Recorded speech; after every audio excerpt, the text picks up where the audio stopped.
Alright, we are live and it is focused.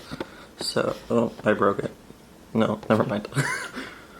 So, first question, obviously, can you introduce yourself? Okay. My name is Elvis Gilbert, and I am 81 years old,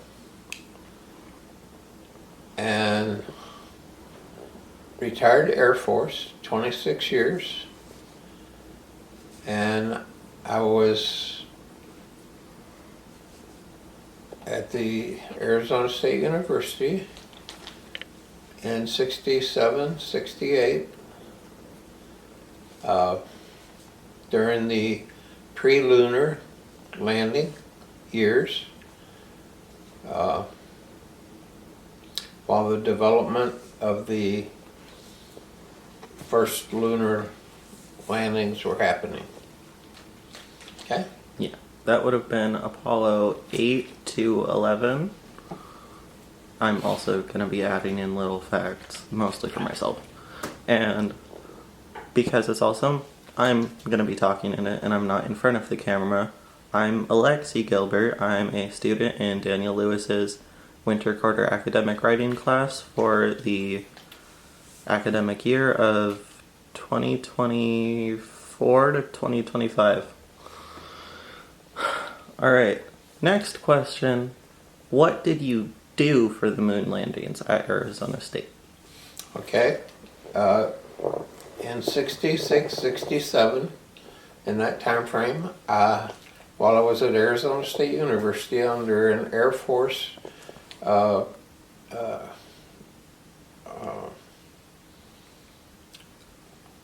Air Force Institute of Technology program with Arizona State, then I worked, part of my assignment was working with the strain gauge measurement department, which we grew the crystals, which were the strain gauges that were put on the feet of the early lunar landings, and those were to measure the impact forces when the landing module came down and actually touched down on the moon.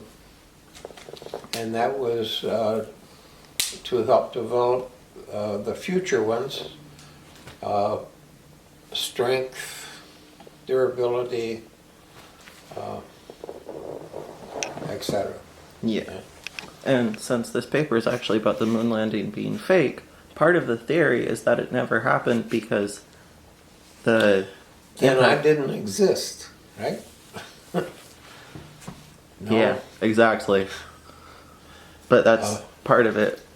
It would have been faked because there was no crater on the moon, i.e. your work would have never been useful because impact forces.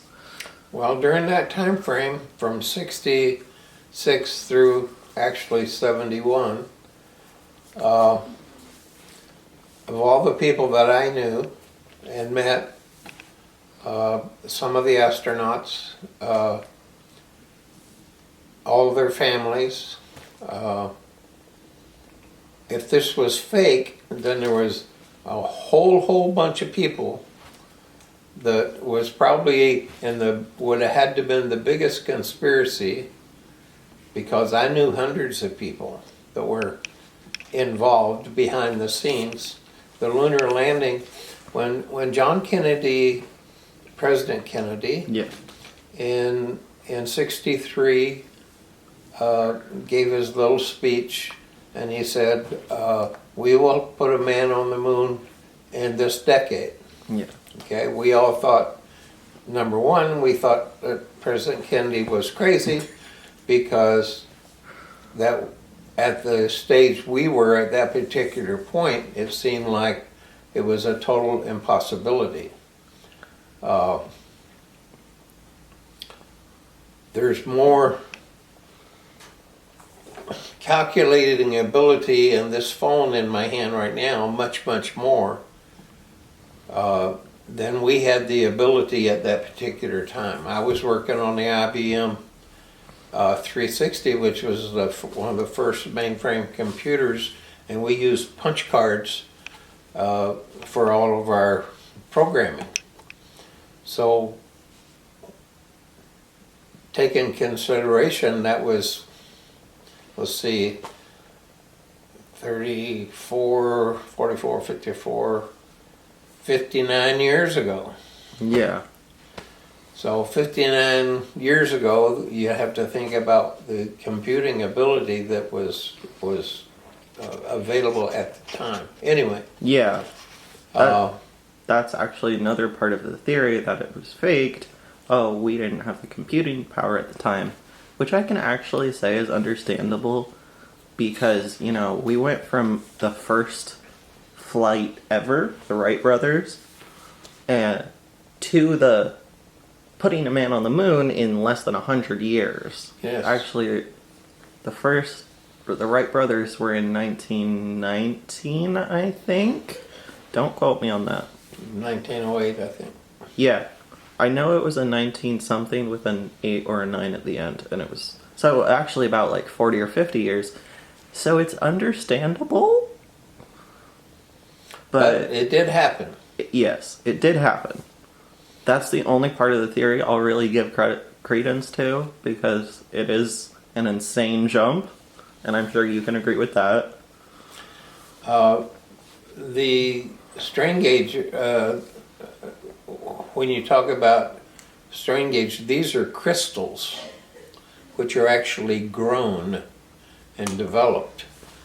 And then as they, when the way they work, when there's a force put on them, they emit very micro currents, almost like a magnetic field that's interpreted then and changed into data, which measures the force. So all the people that I knew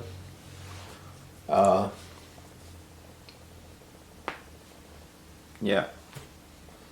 I was actually going to ask you to explain that in lesser terms for those of us who are not mathematical geniuses, but I think you actually covered that already. Because when I've heard you talk about this before, I'm like, I have no idea what any of that means. And I'm sure whoever ends up listening to this, be it any of my classmates, because I don't know, he might not even watch this, it's mostly for me. But... Well, you can look up strain gauge measurement. Matter of fact, you can even Google strain gauge measurement as used on the lunar landing modules, and you can read about what they actually did. Yeah, you know. I can verify I have done that. I still didn't get it. But there's a reason I'm not a STEM major. Alright, so next question. I know you already said that this was a combined thing with the Air Force Institute of Technology. Right. So, how did you specifically end up doing this? Well, number one, I applied for a program to go to Arizona State University in astronautical engineering. I was selected. So I was attending Arizona State University under an Air Force sponsorship program for astronautical engineering. As part of that curriculum, measurement engineering was one of the courses. So in that course, I was assigned to the project with the people that were growing the strain gauges for the measurement that went on the devices that went on the feet of the lunar landings.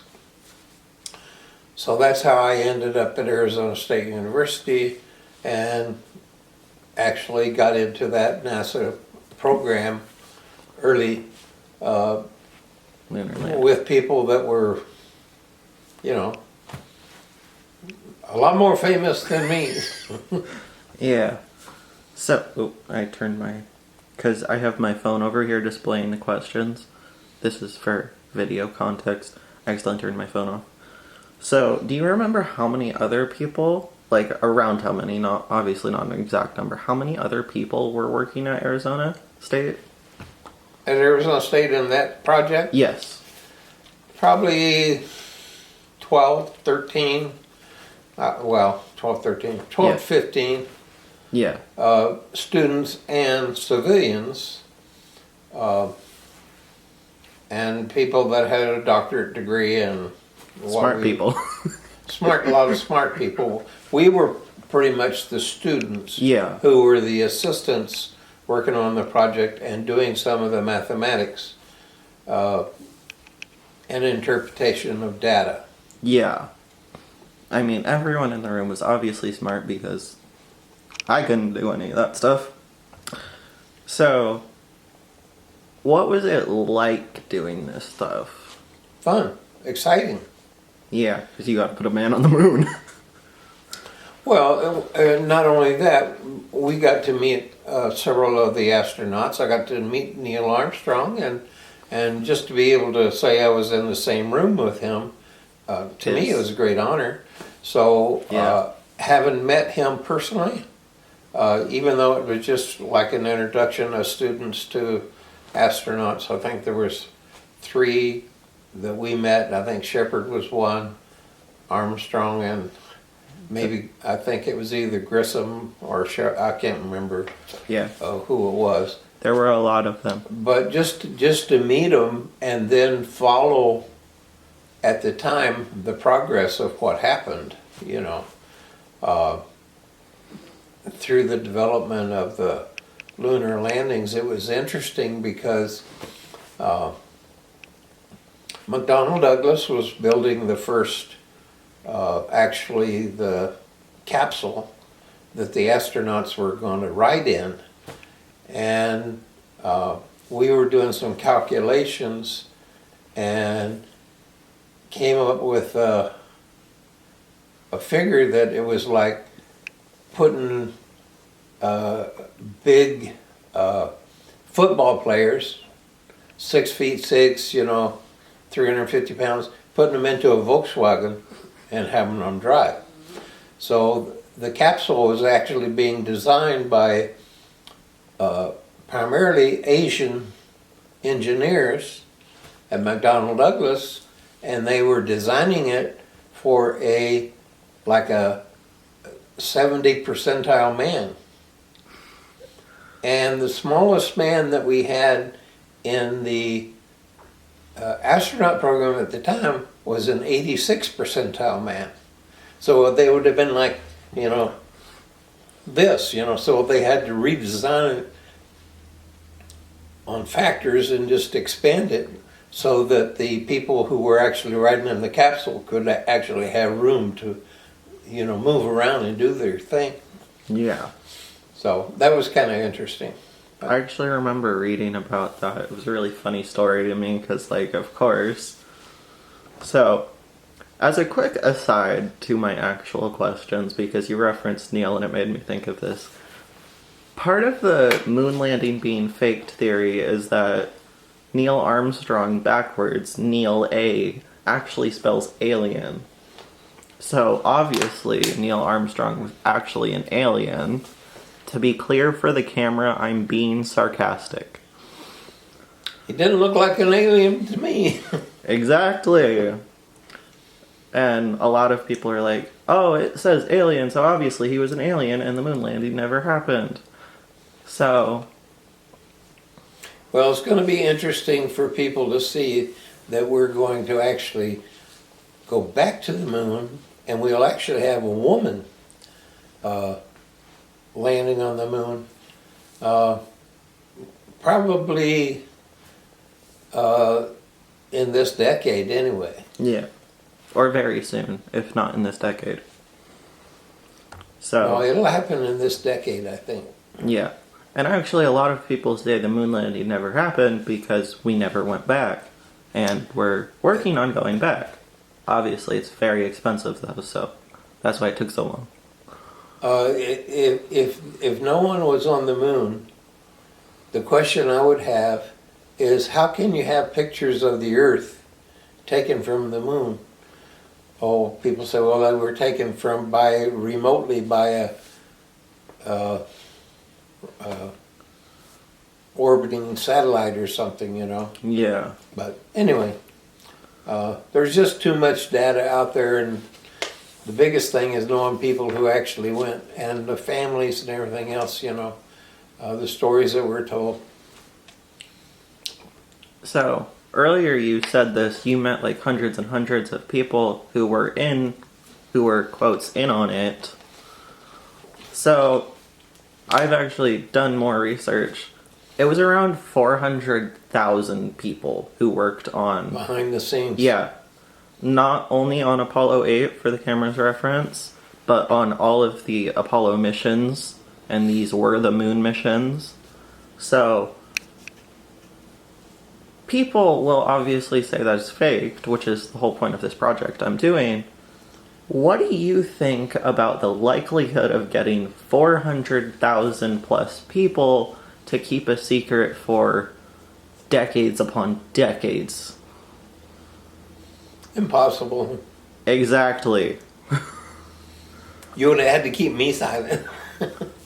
Yeah, and the whole point, I actually remembered that he did this, and I was like, he would never be able to do this interview that we're doing right now if it was faked, because obviously he can't tell me anything. I would have never known that he even did this. And obviously this interview is showing a lot of bias toward the moon landing being real, but my whole project is about disproving the moon landing being fake. So... Well, the moon landing was real. It happened by real people, not aliens. And like she said, across the country and actually around the world. Because it wasn't just Americans in labs, it was the contributors to the science and the